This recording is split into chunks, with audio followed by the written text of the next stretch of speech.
Deux amis, il faut qu'on arrête. Donc on est toujours dans le Simen Samartet, il y aura plusieurs shiurim sur Simen Samartet. Aujourd'hui on va parler de plusieurs sujets. Des petits sujets, c'est pas des sujets classiques comme la semaine dernière fois.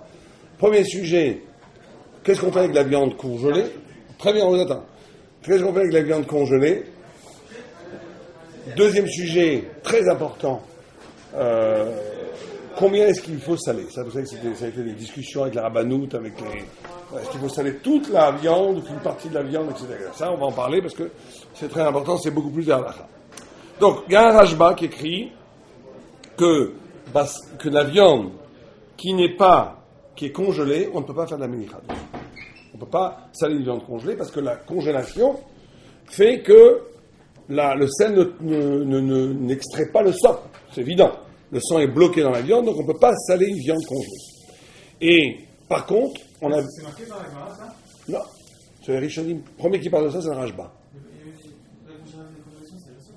Non, pas dans la Gemara de la glace, pas de la glace et tout. Mais on n'a pas parlé dans la Gemara d'une viande congelée. Non. Il n'y a pas de chat dans tout le chat, il n'y a pas écrit. Par contre, le premier qui parle de ça, c'est les Rishonim, c'est le Rashba en Espagne. Donc il y avait quand même dans les montagnes des congélations, sûrement.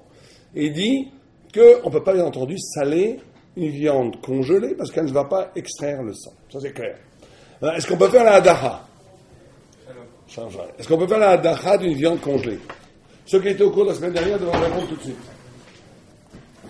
Est-ce qu'on peut faire la hadacha rishona? La semaine dernière, on a parlé des 7 raisons pour lesquelles on doit laver la viande avant de faire le salage. Est-ce qu'une viande qui est congelée, je peux faire hadacha? Si c'est pour le sang, non. Si c'est pour les raquettes, non plus. Non, donc on ne peut pas.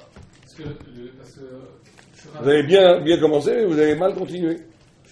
Si c'est pour le sang, oui, ça va enlever le sang au-dessus. Même si c'est congelé, ça va enlever. Ah, vous pensez que le sang congelé ne va pas enlever? Bon, ils écrivent pas comme ça, la Rocha. Ils écrivent que, maintenant, ils pensent que cette petite croûte-là, elle va très vite fondre, et avec l'eau, on peut faire hadacha. Ça va enlever le sang, le panat.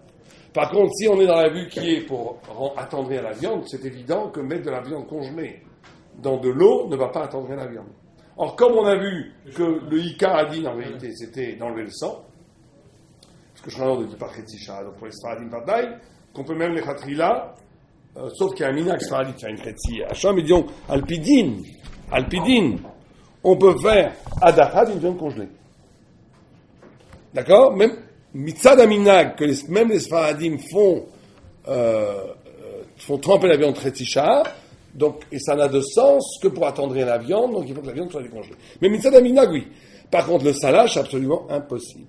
Maintenant, si on a une viande congelée, vous êtes mashgia, ou bien même pas vous êtes mashgia, vous êtes juste en Shabbat, qu'est-ce qu'on fait? Et on peut la cuire. On la dégèle. Comment est-ce qu'on la dégèle?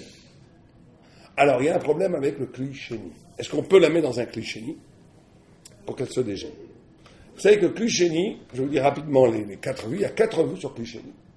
Il y a une vue, qui est le Rama, par exemple, qui pense qu'un klisheni n'est pas mevachel bichlal. Même si c'est Yad Soledetbo, même si c'est à 90 degrés. On peut jeter un morceau de viande qui n'a pas été cachérisé dans un klisheni à 90 degrés, parce que ça ne s'appelle pas Mevachem, et il n'y a pas de problème pour le décongeler. Ça, c'est une vue. Il y a une deuxième vue qui pense, mais ça, c'est pas possible pour Shabbat, par exemple. Qu'est-ce que fait klisheni? Le Rama dit ça? Oui. Pourtant, on a Kalebichou, on a peur de... Kalebichou, c'est Razonish, vraiment. Ah, d'accord. Ouais. Donc, le deuxième vue, que non, klisheni, ça ne cuit pas. Mais ça, c'est le principe qu'il faut apprendre, même dans... que ça, omaflit, omavlia. On va expliquer ce que c'est. Il y a une troisième vue, que klisheni, et c'est comme un bichou, parce qu'il est ken maflit et ken mavlia beyachad. Il y a une vie qui dit que klisheni, mais vachel, qui déclipe pas. On va voir les halachot, par rapport aux dafkamino de ces 4 vues, par rapport aussi bien à Shabbat que Issurvaït. Première vue dit que klisheni ne fait rien, donc il n'y a pas de problème. Klisheni ne fait rien. Donc je suis une demi-heure avant Shabbat, ou j'ai une viande congelée, qu'est-ce que je fais? Je la jette dans un klisheni, après cette vue-là, pas de problème. Bon. La deuxième vue, elle dit non, klisheni, ça n'est pas, ça omaflit, omavlia. Vous savez ce que ça veut dire omaflit, omavlia? Non. Pas les deux en même temps. Où ça fait sortir Ou ça absorbe ou ça rejette? Bien fait. Non, ou ça absorbe ou ça rejette, très bien. Ou bien, donc est-ce que d'après ce cas-là, est-ce qu'on pourrait jeter une viande congelée dans l'eau bouillante du klisheni? Non, Si on dit que ça absorbe, alors le ça sang rend absorbe pas à l'intérieur. le Kéli, non? Ça pourrait rendre... Ça rend pas tarif le Kéli, ça rend pas tes champs de Kéli. On vient de dire que c'est omafria, ça ne fait pas les deux en même temps. Donc qu'est-ce que ça va faire? Ou ça rejette le sang. Ça va faire qu'un mouvement. Ça va faire qu'un mouvement. Ça va sortir le sang. Ou rentrer l'eau. Mais ça ne va pas sortir le sang et le re-rentrer. Ah, très bien. Donc il n'y a pas de problème. Parce que, vous comprenez? C'est bon. On s'inquiète pour la viande ou on s'inquiète pour le Kelly? Alors là, non, on s'inquiète pas pour le Kelly. On s'inquiète pour la viande. Le Kelly, on s'en fiche. C'est pas grave. Non, parce que je voulais poser une question après en bulle, mais vous êtes déjà... On vous donne la poser. Je finis juste ça. Vous comprenez? Il y a... Le problème, c'est la viande. Attendez, alors, reprenons les basiques. Pourquoi est-ce que je n'ai pas le droit de cuire une viande qui n'a pas été salée? Parce que le sang va rester à l'intérieur. Le sang, oui. Il n'y a pas de problème qu'il reste à l'intérieur. J'ai le droit de manger une viande crue, sans la saler. Même s'il bouge à l'intérieur, les sfaradim, c'est moutarde. Il sort, il re-rentre. N'oubliez jamais ce principe. J'ai le droit de manger une viande qui est crue, sans salage. Juste rinçage, je la mange crue, il n'y a pas de problème. Parce que le sang qui n'a pas bougé à l'intérieur de la viande est caché. Le viande devient taref quand il sort, prenons la vue la plus générale, la plus acceptée, le viande devient taref quand elle sort de la viande. Le sang, devient assour bidoraita quand il sort de la viande. Tant qu'il est à l'intérieur de la viande, il est moutarde. Alors vous avez évoqué le sang qui se déplace à l'intérieur de la viande, ça on verra plus tard, c'est Marloquet, Rishonim, Marloquet entre le Mechaber et le Rama. Les Sfaradim, ils s'en fichent de ça. C'est les Ashkenazim qui interdisent la viande si le sang s'est déplacé à l'intérieur de la viande. Pour les Sfaradim, le sang est interdit que quand il sort de la viande. Donc, pourquoi est-ce que je n'ai pas le droit de cuire une viande qui n'a pas été salée? Parce que pourquoi? le sang va sortir. Et alors qu'il sort, il va re-rentrer. N'oubliez pas. Donc, remarquez ce que vous voulez me dire. Donc, on a besoin pour interdire de deux péoulotes. Que la chaleur fasse sortir le sang et que la chaleur fasse re-rentrer le sang. Là, on a un problème. Mais si on considère que Klisheni ne fait pas les deux péoulotes, qu'il ne fait que sortir le sang, mais qu'une fois qu'il a sorti, il n'y a plus de puissance pour le refaire re-rentrer. C'est pas le gouvernement, c'est que pour le ramasse. Non, le ramasse, ça fait rien. Ah. Là, on est à la deuxième vue, qui est la vue du char, que ça fait une des deux. Une des deux, le Taz. Une des deux. Donc, d'après cette vue-là, je pourrais prendre mon morceau de congé, jeter dans le Klisheni, bouillant. Oui. Parce que, qu'est-ce que tu vas me dire? Le sang va sortir, il va rendre taref l'eau. D'accord, grande histoire. Il va même pas rendre taref le Kelly parce que l'eau, il va pas faire les deux mouvements de sortir et de rendre taref le truc. Donc, il n'y a aucun problème. Tu jetteras l'eau après. Mais on est bien d'accord que quand il re-rentre, le sang rend la viande taref. Tout à fait.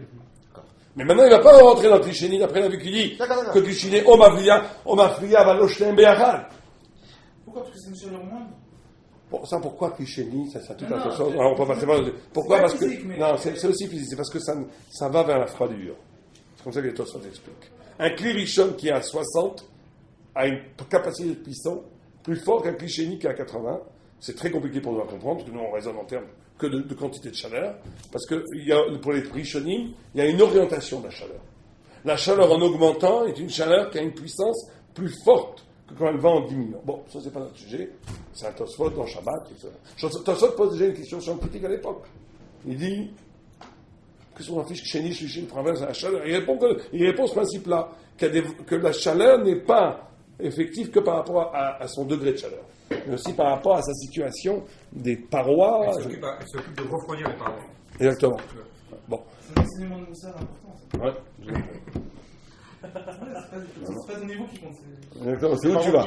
On parle du sujet. La semaine dernière, nous avons parlé de tenants d'une vue qui disait que pour rendre la viande cachère de nouveau, il fallait diluer le sang, puisque c'est le sang qui posait problème, dans 60 fois sa quantité du sang qui était à l'extérieur. Est-ce que vous vous souvenez? Oui, c'est le smack. Le smack, Ouais. voilà. Mais pourtant, ce sang qui est à l'extérieur, et donc il faut le diluer dans 60%, c'est la viande qui rend taref. Pourquoi on le dilue dans 60% J'ai compris, du j'ai compris sang votre question. et On revient. On tient pas compte de la viande. Alors, monsieur a une âme ashkénaze. Je vais vous dire pourquoi. Vous avez une neshama ashkénaze. Non, parce que là, vous posez un problème qu'on va aborder, si Dieu veut, dans plusieurs semaines. Alors, Non, mais je vous l'explique très rapidement. Il y a un principe qui s'appelle Hanan. C'est quoi Hanan? Khatiratasman asenevela. Ça veut dire quoi? C'est un grand problème halachique. Imaginez que j'ai un morceau de poulet qui fait 100 grammes. D'accord? Et rentrer dans ce morceau de poulet 10 grammes de cochon. Cuits ensemble. Le poulet est caché en tarif. Quelle quantité vous avez dit 10 grammes. 10 grammes. C'est sur le 10%. Je viens taref. D'accord. Je viens taref. Non, 10 grammes, 100 grammes. D'accord, oui. Maintenant, ce poulet lui-même retourne maintenant dans une choulente.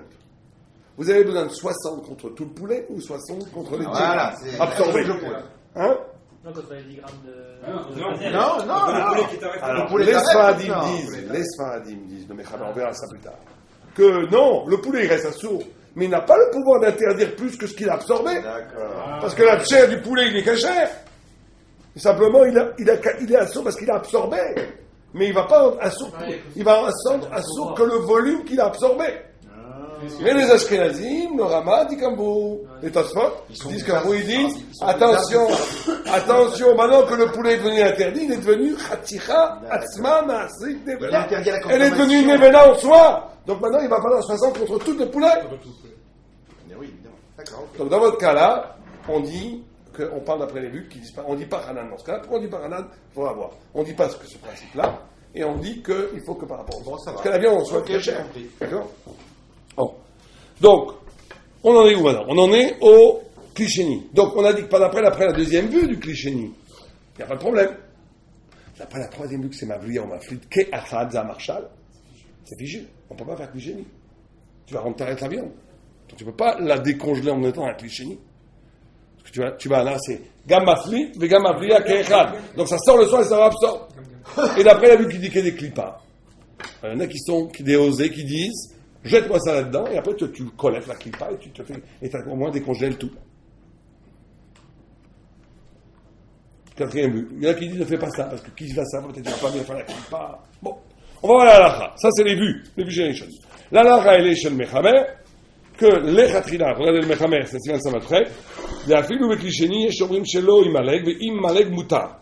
Ve arama, ouen klisheni eno mevashel, mais mikom akom, aussi bien le mechamer que le rama, ça c'est pas différent pour les Ashkenaz et pour les Sfaradim, que les chatrila, on fait pas ça. On jette pas une viande congelée dans un klisheni, parce qu'on est chochesh les vues qui sont cadrées. Mais Béchat Atrak, Erev Shabbat, vous n'avez pas de problème, vous avez plein d'invités qui arrivent, vous êtes obligés de. Mais qu'est-ce que ça va m'aider? Parce que je peux faire une salaison après Shabbat? Non, on parle. Alors, vous avez raison, on ne parle pas d'une demi-heure avant ça, on parle de 2 heures avant Shabbat. On a le temps de. Ah, parce que. Vous avez... Après, mais si c'est une demi-heure avant Non, Shabbat. non, mon exemple n'était pas bien. Vous avez raison, entièrement raison. On parle, disons, 1h30 avant Shabbat. Donc vous avez une demi-heure pour faire la salaison. Non, on peut même parler d'une demi-heure avant Shabbat. Non, je n'avais pas tort. Puisque Bidi et Ved de Réchamon, on n'est pas obligé de mettre de l'eau pendant une demi-heure. Vous pouvez juste la rincer à fond. Mais comment je peux rentrer dans un Bédiavad alors les Khatrila? Non, si, mais ça s'est passé comme ça. Vous avez raté le métro. Vous arrivez. Il vous reste une demi-heure. Qu'est-ce que vous faites? Mais les Khatrila, je peux pas faire ça. Si, ça s'appelle Bidi et Ved, ça s'appelle le Shadadrak. Donc là, vous prenez toutes les coulottes. Qu'est-ce que vous faites? 1, vous le jetez dans le Klichéni. 2, vous le rincez, vous ne le mettez pas une demi-heure dans l'eau. Vous le rincez à fond pour faire un daha. 3, vous ne faites pas 1 heure de salaison, vous faites 18 minutes. Je suis pas obligé de manger de la Shabbat. Si, c'est que votre Shabbat. Ça s'appelle Shabbat. Si on vous demande à la halakha, elle est comme ça. Shabbat, on vous dit, ça s'appelle Shabbat, Kvod Shabbat, Kvod Aochim, on a le droit. Ça, il faut savoir. Maintenant, si vous avez tout le temps de la journée, ne le faites pas. Ça, oui, tout à fait. Bien, ça, c'est la première chose. Donc, la halakha, les maasé, elle est qu'effectivement, Klichéni, on ne l'utilise pas, les khatrila, comme méthode de cachérisation, d'attendrissement, enfin de décongélation de la viande. Il ne faut pas faire ça. Il faut les sortir, la viande, les khatrila, 2 ou 3 heures avant, pour qu'elle décongèle tranquillement toute seule. Il faut faire très attention aussi qu'elle ne soit pas dans un cli fermé, parce que on verra ça plus tard, qu'elle ne reste pas dans son sang pendant 24 heures, bon, ça on verra plus tard. Sinon, c'est un problème de bichou. Mais en tous les cas, on fait qu'elle décongèle tout seul.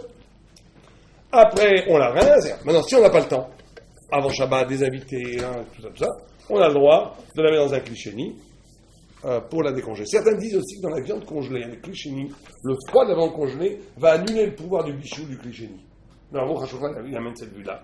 Il dit parce que la viande est tellement froide qu'elle est congelée, donc ça ne va rien faire. Un Klichéni qui est déjà une chaleur relative qui est en descente, il ne va pas cuire la viande, donc il n'y a aucun problème. Donc, comme ça, du lait en Rosh-Hashanah. Top. Maintenant, qu'est-ce qu'on fait avec... Ça, c'est la halakha. Alors, qu'est-ce qu'on... Oui, bien sûr. Je pense que vous avez demandé de redéfinir ce que c'est Klichéni. Klichéni, très bonne question. Un kli rikshon, c'est un keli qui a été sur le feu. Même s'il a été enlevé du feu, il a été sur le feu. Les parois sont chaudes. Un clichénie, c'est les parois sont froides. On a jeté une cuisson qui a été cuite dans un klirichon dans un clichénie. Donc la paroi est réchauffée par la nourriture elle-même.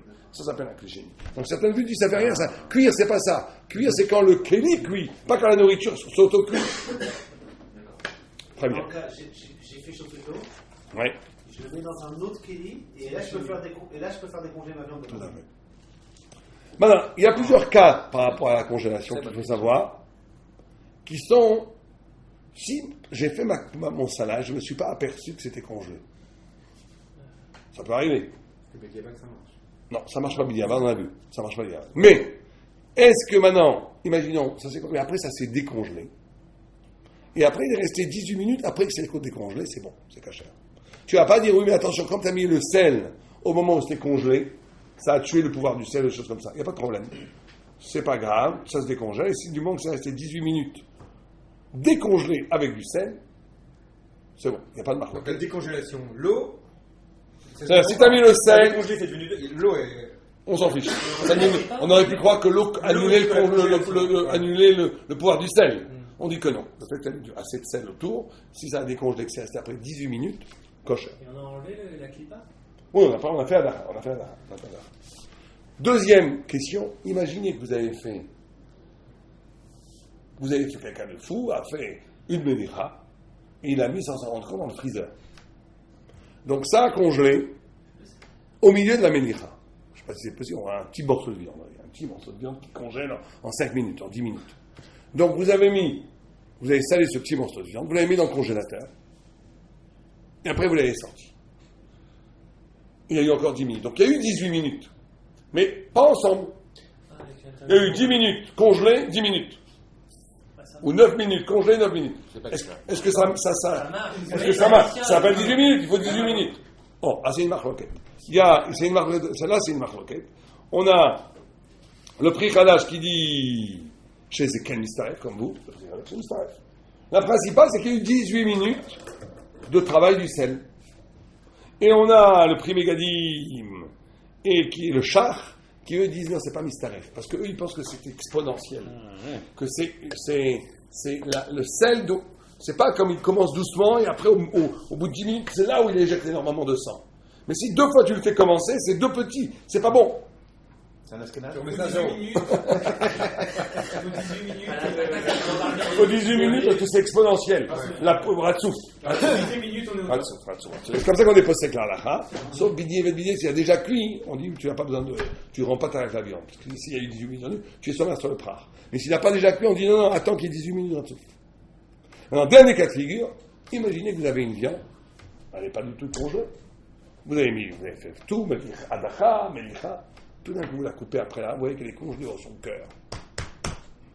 Ça peut arriver. Elle était congelée au cœur. Ça, c'est des questions qu'on peut avoir, qu'on a. Qu'est-ce qu'on fait? Alors là, on est rentré dans un gros problème. Parce que vous ne pouvez plus faire maintenant Melicha de cette viande. Pourquoi? Non, elle n'a pas été cuite. Ah, pardon. Parce que comme toute la paroi extérieure elle-même, elle s'est vidée de son sang. Si vous mettez du sel dedans, le sel ne va pas attirer le sang de l'intérieur. Le sel peut... C'est comme s'il y avait une méchitza, si vous préférez. Et même si on dit que le sel, on la coupe au milieu et on sale où ça a été congelé avant, c'est pas bon parce que maintenant le sang qui va s'éjecter du morceau qui n'a pas été, qui était congelé, Il va être matrif l'extérieur. il va être matrif l'extérieur. Il va le rendre pas caché à l'extérieur qui n'a plus son propre sang pour se protéger. Mais la question, Le fait qu'il passe par ce côté-là, Voilà. le rentrage. Alors on t'arrête. Qu'est-ce qu'il sort? Non, on dit qu'il va peut-être pas sortir. Et s'il sort? S'il sort, c'est bon, mais peut-être qu'il va pas sortir parce qu'il n'a pas son propre sang. Et si on coupe autour, Mais qu'est-ce qui nous empêcherait de Alors ça, c'est moi, je me suis posé la même question que vous. Personne ne donne cette C'est etza. que le cœur comme ça. De... Mais Mistamar, on peut le faire, ça. Pourquoi pas? Mais ils ne le disent pas, peut-être parce qu'ils ont peur qu'on ne sache pas exactement où c'est. Ouais, exactement, ouais. Maintenant, donc la seule solution pour cette viande, c'est de la griller. D'accord. Mais pourquoi cette question ne se pose pas pour l'exemple précédent? On était 10 minutes au congèle et 10 minutes à Il n'y a l'extérieur. pas de problème. Tout est pareil. Tout est pareil, il n'y a pas de différenciation. Il y a une homogénéité. Oui, une homogénéité de toute la viande. Top. Non, c'était les parois seulement. Donc non, il parle d'un avant de 10 minutes avec une interruption, il n'y a aucun problème. Il n'y a aucun problème. Mais bon, on peut l'installer comme il faut. Bien sûr. Bien. Donc, ça, on a vu. D'accord. Les halakha, donc, on se dit en ces cas-là, s'il y a eu il faut 18 minutes ratsouf, et il ne faut pas, 9 minutes plus 9 minutes n'est pas mistaref. Maintenant, on arrive, bon, quelle sorte de sel on fait? On va le dire très rapidement, on va le lire. Il y a des marloquettes. Pour Rashi, on peut prendre des gros sels ou du petit sel très fin, les deux sont bons. Pour le Rambam, Dafka du gros sel. Très gros sel. Parce que le petit sel, il est annihilé par la viande, par le sang. Il est battel par la puissance du sang. Pour le roche, il dit non, mistaber, il faut au contraire, plus les petits, mieux c'est, parce que plus ça filtre dans les petits recoins de la viande et il sort le sang. Donc on a toutes les cas de figure dans les Rishonim. Gros, moyen, petit. Et 18 minutes dans tous les cas? Oui, bien sûr, il faut 18 minutes. Il faut mettre les deux, alors. Ça change pas, Il faut mettre les deux. D'où c'est 18 minutes. Pour toutes les... On va voir, ça c'est le show de la semaine prochaine. Mais Benatay, quel genre de sel?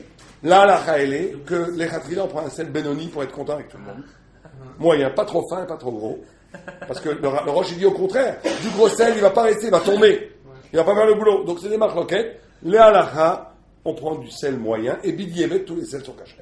Il y a aussi une... C'est la différence, est-ce que c'est qu'un gros, un petit, un moyen? Bon, il dit Galgilini, Taragma, elle dit, c'est du sel, comme le sel qu'on vend pour les... Pour le ramal, il faut que ça soit des grains que tu puisses tenir comme ça. Pour le roche, au contraire, des grains que tu puisses tenir, il ne reste pas. Donc on prend du sel moyen. On prend du sel moyen. Et ce qui est rigolo quand même, c'est que vous parlez de sel moyen, petit, gros, pourtant il y a aussi des sels qui sont plus ou moins concentrés, donc ils pourraient avoir cette notion aussi de, alors ça, ils en parlent. Travail tout à fait. fort. Là, le Rashokhan parle de ça, et il différencie entre un sel de mer et un sel de montagne, celle qui est extrait des mines, et il dit que le sel de mer est beaucoup plus efficace, et qu'il vaut mieux prendre les khatrila du sel de mer. Mais il dit, Bidi Evet, si vous n'avez que du sel de montagne, vous pouvez faire aussi la salaison. Et c'est quoi le statut de ce sel? Si ce sel-là qui a enlevé le sang, il tombe dans du sel encore pas... Non, on n'a plus le droit. Le sel qui a fait un Melicha est pas soul pour faire encore une fois un Melicha. Et le sel est taref, puisqu'il est plein il regorge de sang, bien sûr. Et il est battel, s'il se mélange avec de l'autre sel? Ça dépend, s'il y a 60, il est toujours battel. Il faut 60. Bien, maintenant on arrive au dernier sujet qui est très important. C'est combien de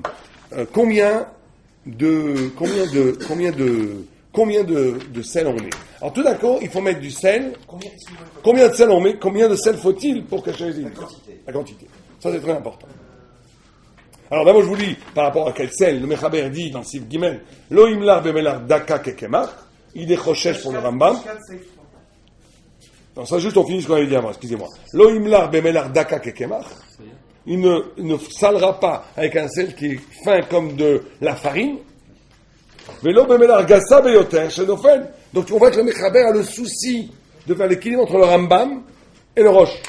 Le Rambam avait dit il faut que c'est gas, le gros. Mais le Roche avait dit non, le gros il tombe.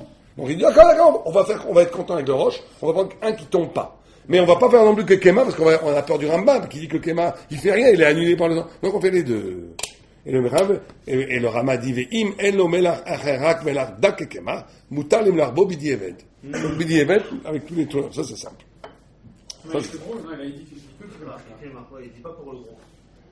Ah non, pour le gros, très bonne question. Le char pose votre question. Le char, à la Makom, j'apporterai la semaine prochaine, il pose votre question, et il répond en disant, non, parce que pour le gros, il n'y a aucune raison de faire une coula couplée en deux. Pile-le. Pour ça que le Rama n'a pas voulu de Mekel. Il a dit pile, c'est pas qu'il n'est pas Mekel Bedin, il est d'accord, leur char en tous les cas. Il dit que le Rambam est d'accord que dans théorie, ça marche même avec un gros sel. Mais il dit, pourquoi être Mekel? Là, qu'est-ce qu'il dit? Il dit, non, pas le Roche non, mais le Rama, on parle du Rama. Le Rama est possède que même avec un feuille très sain, c'est bon. Bidi Avad. Le char pose votre question, puisqu'on est dans le Bidi Avad, pourquoi est-ce que le Rama n'a pas aussi parlé de ça que du gros sel? Très gros sel. Il n'a pas voulu parler de ça, parce qu'il n'y a pas besoin de Bidi Avad, tu n'as qu'à le couper en deux, en trois. Et tu auras du sel moyen, et donc tu rentres dans les khatri là. Mais le char dit, mais il est d'accord, en théorie, qu'imagine que tu n'as rien pour le couper, que ça sera oui caché avec du sel très gros. Bon. Alors, la Kamut Amelach, le fait que il faut mettre au moins un sel qui empêche de manger la viande. Ça soit tellement salé. Si vous mettez 3 petits peu de sel qui assaisonne la viande, ça ne s'appelle pas un sel. Vous savez, il faut que le sel soit tellement... Il faut pas, la Gemara dit, il ne faut pas faire comme des bignanes. Il n'y a pas besoin de faire... Une épaisseur. Il faut que ça soit une couche dans toute... ouais, faut pas les couper, mais il faut en mettre partout, et il faut que ça rende la viande immangeable. C'est ça la mesure minimale. Alors, si la viande est mangeable, si le sel il n'y a pas une quantité de sel suffisante pour rendre la viande immangeable, ça s'appelle melicho mela ad sheyefshar leochlo. Ad sheyefshar leochlo. Qu'on ne peut pas le manger. D'accord? Si quelqu'un n'a pas mis assez de sel, Ah ben ça s'appelle pas salaison, il faut refaire. il n'a rien fait. Il n'a rien fait. Il peut refaire? Bien sûr, il peut refaire. Le sel a déjà quand même un petit peu agi. Non, il peut refaire. Maintenant, il y a une grande question qui avait animé les débats, heureusement aujourd'hui il n'y en a plus, il y a 40 ans en Israël, entre la Rabbanout et les Badats et les Haridim. Qu'est-ce qui se passe si, je ne sais pas pourquoi la Rabbanout faisait ça à l'époque, on ne sale qu'un côté du morceau. Alors dans la viande, il n'y a pas de problème, la viande, ils faisaient tout. Mais à l'époque, la Rabbanout, pour des questions souvent économiques, ils n'avaient pas assez de personnel. Le poulet, c'est très difficile de le saler à l'intérieur. Donc ils ne le salaient qu'à l'extérieur. Est-ce qu'une salaison d'un morceau de viande, de poulet, où je ne vais saler qu'un côté de la viande, et pas l'intérieur, ou qu'un côté, on va dire, est-ce que Bidi Avad, ou même les Khatrila, c'est bon ou c'est pas bon? Est-ce qu'il faut saler toute la viande, ou est-ce qu'il suffit de saler qu'un côté de la viande? Mais eux se basent quoi pour se dire qu'ils pourraient ne faire qu'une seule part? On va voir les vues. La Rabbanout à l'époque avait fait ça. Aujourd'hui, ils ont changé complètement. Le monde de la Lacha était beaucoup plus marchmir. Il y a un mouvement de Khumra en Israël. Et donc, aujourd'hui, les gens ne font plus ça. Mais il y a 40 ans, la Rabbanout avait aussi de bonnes raisons. Ils devaient faire 1 million tous les 2 jours. Ils n'avaient pas de personnel pour commencer à mettre du sel à l'intérieur du poulet. Ils ne pouvaient pas. Donc, ça a été, Tarem, les Haridim, Badat, Saïda, pas question. C'est là où est né d'autres recherches à cette époque. C'est une des choses qui a fait que beaucoup de recherches sont nées à cette époque. Bon. 2 questions, tout parenthèse. Oui. Est-ce qu'il y a une différence entre Rofot et Bassar Par rapport à ce problème, non. Pour le salage? Non. Aucune différence. Et deuxièmement, au niveau de la réalité industrielle aujourd'hui, on fait le salage. C'est des gens qui font le salage ou c'est des machines? C'est des gens et des machines, il y a les deux. La machinalisation permet que les choses passent comme ça, mais ils mettent les gens... Il n'y a aucun impératif pratique que ce soit fait par un être humain. Oui, il faut qu'un autre humain le voie. Enfin, un juif, même pas qu'un être humain le voie, il n'y a pas de manout. Donc il faut qu'au moins chaque morceau de viande soit vu par un juif. Vraiment un chômeur. Chaque morceau, bien sûr. Bien, donc maintenant on va dire... Alors, il y a une marloquette. Et on va voir qu'il y a une marloquette sur la marloquette. On a 10 minutes pour faire ce dernier sujet. Marloquette sur la marloquette. C'est quoi? Le Rashba, il dit... Alors on va le lire dedans, pour voir comment vous le comprenez. Prenez la page. Moi, j'ai pas les mêmes pages. C'est quelle page vous êtes? Page 5. Page 5. Alors, regardez ce que le Rashba, il dit. Voilà. Adkama beina lefazer. Non, pas Kamut Amelach. Adkama beina lefazer. Oh. Bon, il y a la Gemara qui dit... bon, laissons tomber la Gemara. Prenons le Rashba directement. Bête. Ketzad molchim et abassar. L'egdera. Le Rashba pose une question. Comment est-ce qu'on est molaire? Notnim et amelach. On met le sel. Mishde azadim. Mola va offert. Omolo yafé. Ve'en tzayiliten alav mela atir seu kulo. La sot kebinyan. On n'a pas besoin d'en faire des tonnes. Mais il faut le mettre. Et la molcho yafé. Achelo yiraoui la achila, comme on a dit. Une quantité de sel qui rend impossible à le manger. Imotomela. Kede, shiflot et damo. Vireli, she'en saïdim lo betzdadim. Tout d'un coup, le Rashba change d'avis. Et il me semble à moi qu'il n'y a pas besoin de faire des deux côtés. Et la mitzvah mina mufra, ou be'efsha, aval im lo malach, et la mitzvah dechad mutar. Le Rashba dit, on peut faire qu'un seul côté. C'est pas un si compliqué. Si on compte sur le sel pour prendre de l'extérieur à l'intérieur, alors pourquoi pas de l'extérieur à l'autre côté? On va voir, très bien. Maintenant, sur ce Rashba-là, il y a une discussion. Quel est le pshat dans le Rashba? Comment vous avez compris le Rashba, vous? Très bien. Vous êtes tous des âmes d'Ashkenazim. Vous comprenez comme le tour. Le Beth Yosef ne comprend pas comme ça. Le tour ne comprend pas comme ça. Le tour, il a compris que... Non, le tour comprend comme vous. Comme Ika a dit, les Khatrila, il n'y a pas besoin. Les Khatrila, on peut faire un côté. Si tu veux être un chassid, fais de côté, mais tu n'es pas du tout obligé. Le Beth Yosef, il dit non. Le Beth Yosef, il dit, le Rashba, il parle de mamash dans les Khatrila qui vont faire les 2 zadim. Comme il dit au début, ça rire chez nous, mais j'étais un zadim. Qu'est-ce qu'il parle? Venir à Ali, c'est Bidi Evet, pas les Khatrila. C'est comme ils ont mis un moufar. Ouais, c'est pas très dans le langage. Hein? C'est comme ils ont mis un moufar, alors. Bon, alors c'est pour ça qu'est-ce que c'est? Il dit, Mizamina Moufar, qu'elle dit les Khatrila. Exactement. Bon, Vous avez 2 âmes de sardine, vous, tous les deux. très bien. Maintenant, il y a un autre problème, il y a le roche. Amash Moel, qu'est-ce qu'il dit le roche? Le roche, on dit exactement le contraire. Le roche, il dit,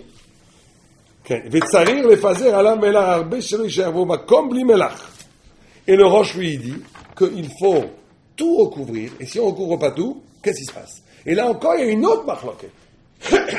Est-ce que le roche, Bidi Eved, il possède ou pas? Le roche, il a dit clairement qu'il faut faire les deux. Ouais. Le tour, lui, dit que le roche, son père, pense que Bidi Eved, si vous n'avez pas fait, c'est pas sûr. Comme ça, il dit le tour. Le tour, il pense que si on n'a pas fait des deux côtés, tout est pas sous. Selon son père. Selon son père. Pas les datas. Non, pas comme le Rajba. Ça, c'est le tour. Vient le Bet Yosef, il dit, mais non, ton père n'a jamais dit ça. Le roche, il pense que le roche pense que les Khatrila vont faire acheter Zadim. Mais Bidi Eved, ça suffit. Donc, il en ressort que pour le Bet Yosef, il y a une marloquette entre le Rajba et le roche? Non. Aucune marloquette. Question de langage. L'un a parlé du Lechatrila, l'autre a parlé du Bidi Eved. Et donc pour le Mechaber, il n'y a pas le marloquette Rishonim. Pour tout le monde, Lechatrila, tu dois être salé les deux côtés de la viande. Et pour tout le monde, si par mégarde ou que tu n'as pas eu le temps ou j'en sais rien, tu n'as fait qu'un côté de la viande, c'est caché à Bidi Eved. Comme ça comprend le Bet Yosef. Le tout, il comprend qu'il y a une marloquette énorme entre le Rajba et le Roche, que d'après le Roche, tu es obligé de faire les deux côtés. Si tu ne veux pas les deux côtés, c'est ta rêve. Si tu as cuit comme ça. Et d'après le Rajba, tu n'es même pas obligé de le faire les Ratrila. C'est comme Midamina Moufra. Donc il fait une immense marloquette. Pour le tour, il y a une immense marloquette. Pour le Roche, il n'y a pas de marloquette. Pour le Bet Yosef, il n'y a pas de marloquette. Pour le tour, il y a une immense marloquette. Que le Roche interdit même Bidi Eved si tu n'as fait qu'un côté. C'est ta rêve. Et que pour le Rajba, c'est Mouta, même les Ratrila, et c'est comme Midamina Moufra. Donc immense marloquette. Le Rajba, c'est Dafka et les Shnei Tzadim et Karadim. Non, le Rajba, personne ne dit ça. Bet Yosef. Non. Bet Yosef, il te dit, Beshtes Dadim, c'est les Khatrila. Et que le Roche est d'accord aussi, Beshtes Dadim, c'est les Khatrila. En d'autres termes, on a un Rajba qui dit que tu peux faire qu'un côté. Et un Roche qui dit qu'il faut faire les deux côtés. Hein, ces deux vues-là ont été compris diamétralement opposés par rapport au tour au Bet Yosef. Le tour a compris que c'était une marloquette énorme, que quand le Rajba dit tu peux faire qu'un côté, c'est même les Khatrila. Et que quand le Roche dit qu'il faut faire des deux côtés, c'est un filou Bidi Eved taref, donc immense marloquette. Et le Bet Yosef, il n'y a pas de marloquette. Là, il a parlé du cas Bidi Eved, que ça suffit, c'est le Rajba. Mais il est d'accord que les Ratrila, il faut faire les deux côtés. Et quand l'autre Roche a dit qu'il faut faire les deux côtés, il parlait du Ratrila, mais il est d'accord que Bidi Eved, c'est caché. Donc on a une immense marloquette. D'accord? On a une immense marloquette. Comment a été possèque le Mechaber Rama? Alors là, on va dire le Mechaber Rama directement. Ah, Mechaber, il dit comme ça. Regardez pas, je ne sais pas quelle page vous êtes. Page 7. Page 7. Vas-y, lisez le Mechaber. Allez-y. יפזר עליו מלח שלא יישאר בו מקום מבלי מלח. וימלח כדי שלא יהיה ראוי לאכול עם אותו מלח, ואינו צריך להרבות עליו מלח יותר מזה. ומולחו משני צדדים. לכתחילה. ועופות צריך למחן גם מבפנים. ואם לא מלחם אלא מבפנים או מבחוץ, וכן חתירה שלא נמלחה אלא מצד אחד, מותר. Bidi Eved. Il est possèque dans sa chita, que d'après tout le monde c'est moutar Bidi Eved. Donc il est possèque, le Mechaber, d'après sa chita, que ben le Rajba ou ben le Roche, les Ratrila, il faut les deux côtés, et que ben le Rajba ou le Roche, Bidi Eved, un côté c'est moutar, c'est Bidi Eved à fait. Le Rama, lisez le Rama. ויש אוסרים אפילו בדיעבד. והכי נהוג אם לא לצורך. Stop. Le Rama, les Ashkenazim, ils disent attention, c'est assou. Afilu bidiavad. Il est posé que rak les tsorir. Ça s'appelle quoi les tsorir? Alors, c'est ou bien parce qu'il y a un Shabbat, encore une fois, ou bien Efsen Meroubé. Qu'est-ce que c'est un Efsen Meroubé? Les poskim disent aujourd'hui pour un avrer, enfin ils disaient ça il y a 10 ans, je pense qu'aujourd'hui c'est le double, mais ils disaient c'est à peu près 20 shekels. Pour un avrer. Donc pour le plus pauvre, ceux qui gagnent 2000 shekels par mois. Donc vous multipliez, je gagne 8000, ça fait 80 shekels. C'est un minimum. Ça s'appelle un Efsen important dans ta vie. Aujourd'hui, on va dire pour quelqu'un qui travaille comme, on va dire 100 shekels, 150 shekels. Moins que ça vaut 100 shekels, on va dire. C'est un Efsen Meroubé. Moins que ça, oui, là, d'après 100 shekels, vous êtes fait gagner 10 000 shekels par mois, j'en sais rien. Donc ça, on va dire, d'après un avraire, c'est 20 shekels, on peut plus ou moins multiplier. Donc, donc c'est complètement proportionnel, Efsen Meroubé. Un très riche, Efsen Meroubé, ça peut être 1000 shekels, moins de 1000 shekels, il doit pas le manger. Alors qu'un très pauvre, ça peut être 20 shekels, etc. Mais aussi les tzorir Shabbat, il n'y a pas d'autre chose et tout. Donc, si quelqu'un vous appelle et vous dit, écoutez, j'ai fait une grosse gaffe, j'ai fait mes lichas, que d'un côté. Comment tu gagnes? Voilà, deux questions. Non, avant ça, il faut pas. Parce que si les Sfarad, vous n'avez pas besoin de demander combien ils gagnent. Pas de problème, B'diavad kasher. Alors il vous dit, je suis Ashkenaz, bon, alors maintenant on va parler combien tu gagnes. Donc, si les Sfarad, on ne lui pose pas combien il gagne. Si il est Ashkenaz, on lui pose combien il gagne. Il vaut mieux être un riche Ashkenaz. Voilà, on va arrêter là, donc c'est comme ça la halakha. Donc, c'est marrant, c'est qu'il y a 40 ans, la Rabbanou, c'était essentiellement Ashkenaz, non? oui, mais ils prenaient des coulottes. Parce qu'ils étaient obligés de prendre des coulottes, parce qu'il y avait une demande industrielle d'1 million de personnes. Et eux, ils pensaient que c'était les tzorir. C'est ce que disaient, ils avaient raison. Ils disaient, qu'est-ce que vous nous prenez la tête? C'est les tzorir. Ben Ashkenaz, c'est tout le monde ne peut être. Mais bon, eux, ils disent, non, ça s'appelle pas les tzorir, on va faire une cache-route, une plus petite pour tout le monde, pour les gens qui veulent manger les la cache. C'est toujours comme ça, c'est toujours. Vous savez, les débats halachiques sont très souvent des débats économiques. Très, très souvent. J'avais un shochet qui me disait, par rapport aux shritot, au kashrut, qu'en vérité, c'est les mêmes shochets. Ceux qui travaillent chez Badat, ils travaillent chez la Rabbanout, c'est les mêmes. Donc, qu'est-ce qui fait la différence quand même? C'est l'économie. C'est combien on vous demande de shrita par heure. Par exemple, à la Rabbanout, ils vont vous dire, moi, j'ai besoin de 60 moutons, enfin, j'exagère, 30 moutons en une heure. Ça lui donne 2 minutes pour faire une shrita. Les autres, ils vont vous dire, moi, pour que ce soit économiquement bien, je te paye, ils sont payés, il faut 20. Il y a le chéri, par exemple, qui m'a dit, j'ai vu que c'était un très bon air cher, il m'a dit, c'est la première fois qu'on me disait ça, je ne veux pas d'heure, il a dit le mashgiach là-bas, tu me fais la meilleure shrita, ça te prend 1 heure pour faire une shrita, je m'en fiche. Bien entendu, ça change la qualité de la cache-route. Mais c'est les mêmes chochettes, c'est les mêmes couteaux, c'est les mêmes bêtes. C'est pas ça qui change. Ça change le prix. Ah ouais. Ce qui change, c'est le prix. Allez, calme-toi, à la semaine prochaine.